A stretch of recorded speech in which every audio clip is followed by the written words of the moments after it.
Assalamualaikum warahmatullahi wabarakatuh. Perkenalkan, nama saya Muhammad Priyo Jucaksono, NIM saya 251061203. Jadi di video kali ini saya akan menjelaskan apa itu welfare state dan negara penjaga malam.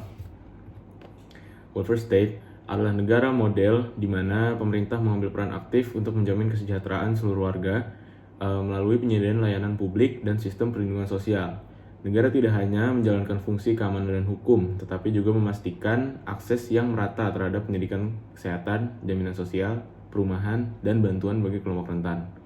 Tujuan utamanya adalah mengurangi ketimpangan ekonomi, meningkatkan kualitas hidup, serta menciptakan stabilitas sosial melalui kebijakan redistribusi dan intervensi ekonomi yang terarah. Intinya, negara hadir untuk memastikan setiap warga yang dapat hidup layak, terlindungi, dan mendapatkan kesempatan yang setara. Kelebihan welfare state. Yang pertama, mengurangi kesenjangan sosial. Program redistribusi dan bantuan sosial membantu mengurangi gap antara kelompok kaya dan miskin. Yang kedua, meningkatkan kualitas hidup akses. Luas terhadap pelayanan kesehatan, pendidikan, dan perumahan membuat standar hidup masyarakat lebih baik. Yang ketiga, memberi perlindungan bagi kelompok rentan.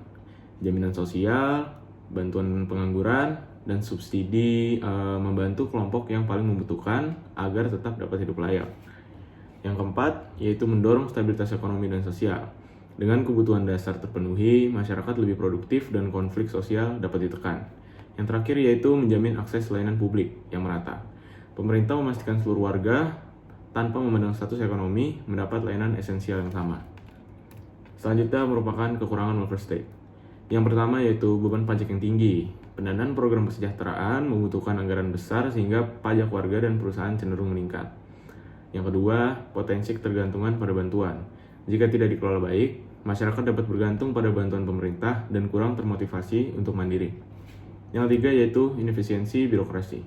Program sosial yang luas sering menimbulkan birokrasi yang kompleks, lambat, dan rawan pemborosan anggaran. Yang keempat, risiko penyalahgunaan program. Bantuan dapat disalahgunakan oleh pihak yang tidak berhak atau digunakan secara tidak tepat. Yang terakhir, beban fiskal jangka panjang.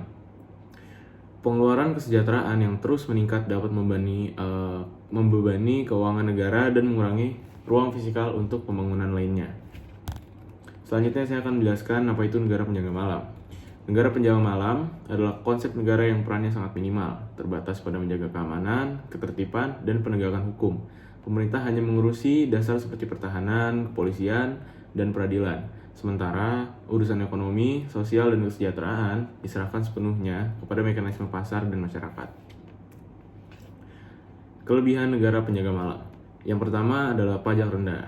Karena fungsi negara yang sangat terbatas, biaya pemerintahan kecil sehingga pajak yang dibebankan pada warga juga rendah. Yang kedua yaitu efisiensi pemerintahan. Dengan sedikit intervensi, birokrasi lebih sederhana dan risiko pemborosan anggaran lebih kecil. Yang ketiga yaitu kebebasan individu lebih besar. Warga memiliki ruang luas untuk menentukan pilihan ekonomi dan sosial tanpa banyak regulasi negara. Yang keempat, mendorong kreativitas dan kompetensi pasar. Minimnya campur tangan pemerintah membuat pasar lebih bebas sehingga inovasi dan persaingan usaha berkembang. Yang terakhir, mengurangi risiko penyalahgunaan kekuasaan. Karena kewenangan negara dibatasi, peluang pemerintah menyalahgunakan kekuasaan menjadi lebih kecil. Yang kedua yaitu kekurangan negara penjaga malam. Yang pertama kekurangannya adalah minim perlindungan sosial. Negara tidak menyediakan jaminan sosial sehingga kelompok rentan berisiko tidak terpenuhi kebutuhan dasarnya. Yang kedua, kesenjangan ekonomi meningkat. Tanpa intervensi pemerintah, pasar cenderung menguntungkan pihak yang lebih kuat sehingga ketimpangan makin besar. Yang ketiga, akses layanan publik tidak merata. Pendidikan, kesehatan, dan layanan dasar bergantung pada kemampuan individu, bukan negara. Yang keempat, pasar rentan gagal. Tidak ada regulasi memadai dapat menyebabkan monopoli, eksploitasi pekerja, atau praktik bisnis yang merugikan masyarakat. Yang kelima, stabilitas sosial kurang menjamin. Ketidakadilan dan kurangnya perlindungan dapat memicu konflik sosial atau kriminalitas. Yang terakhir merupakan kesimpulan dari duanya. Welfare state menggambarkan negara yang berperan aktif dalam menyediakan layanan publik dan jaminan sosial untuk mengurangi ketimpangan serta meningkatkan kualitas hidup. Model ini menawarkan pemerataan kesejahteraan, namun memiliki kelemahan berupa tingginya beban pajak, potensi ketergantungan bantuan, serta resiko inefisiensi birokrasi. Sebaliknya, negara penjaga malam membatasi peran negara pada fungsi keamanan dan penegakan hukum. Model ini menonjolkan efisiensi, pajak rendah, dan kebebasan individu, tetapi menimbulkan minimnya perlindungan sosial, meningkatnya kesenjangan ekonomi, ketidakmerataan layanan publik, serta potensi kegagalan pasar dan ketidakstabilan sosial. Sekian penjelasan saya tentang welfare state dan penjaga malam. Semoga video ini membantu. Terima kasih. Assalamualaikum warahmatullahi wabarakatuh.